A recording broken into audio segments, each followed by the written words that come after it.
ಇಲ್ಲೊಂದು 4 points discuss ಮಾಡ್ತಾ ಇದ್ದೀವಿ. ಇದನ್ನೆಲ್ಲ ನೀವು ಮನಸ್ಸಲ್ಲಿ ಇಟ್ಕೊಬೇಕಾಗತ್ತೆ.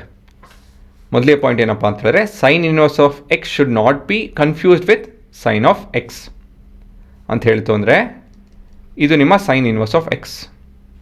ಎಕ್ಸಾಂಪಲ್ 0.5.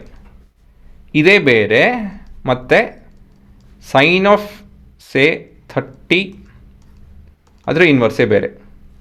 ಇದ್ರ ಇನ್ವರ್ಸ್ ಏನಪ್ಪ ಅಂತ ಹೇಳಿದ್ರೆ 1/sin of 30. ಈ ವ್ಯತ್ಯಾಸ ಗೊತ್ತಿರಬೇಕು.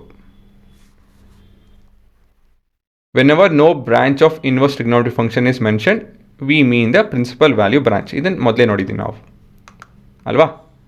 ಸೊ ಯಾವ ಬ್ರಾಂಚು ಅಂತ ಹೇಳಿ ಏನು ಮಾತಾಡ್ತಾ ಇಲ್ಲ ಅಂತ ಹೇಳಿದ್ರೆ, ಬೈ ಡಿಫಾಲ್ಟ್ ಅದು ಪ್ರಿನ್ಸಿಪಲ್ ವ್ಯಾಲ್ಯೂ ಬ್ರಾಂಚ್ ಆಗುತ್ತೆ. ಮತ್ತು ಮುಂದೆ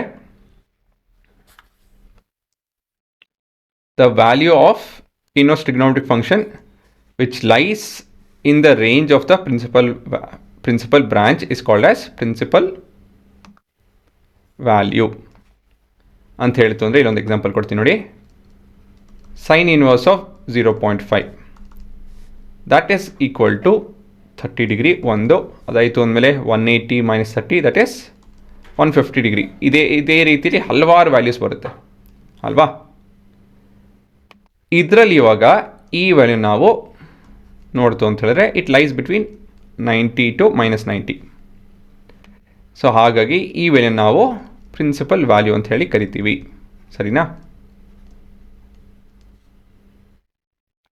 ಮತ್ತು ಕೊನೆಯದಾಗಿ sine inverse of x is equal to x ಅಂತ ಹೇಳಿ ಇದೊಂದು ಎಕ್ಸಾಂಪಲ್ ಕೊಟ್ಟು ಎಕ್ಸ್ಪ್ಲೇನ್ ಮಾಡ್ಬಿಡ್ತೀನಿ ನೋಡಿ.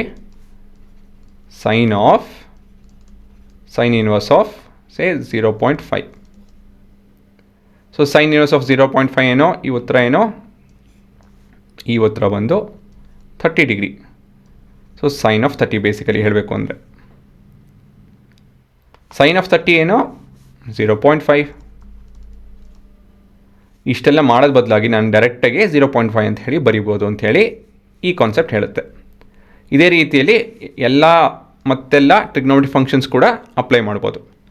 tan inverse of x is x, cos inverse of x is x. ಈ ರೀತಿಯಲ್ಲಿ ನೀವು ಬರ್ಕೊಂಡು ಹೋಗ್ಬೋದು, ಸರಿನಾ.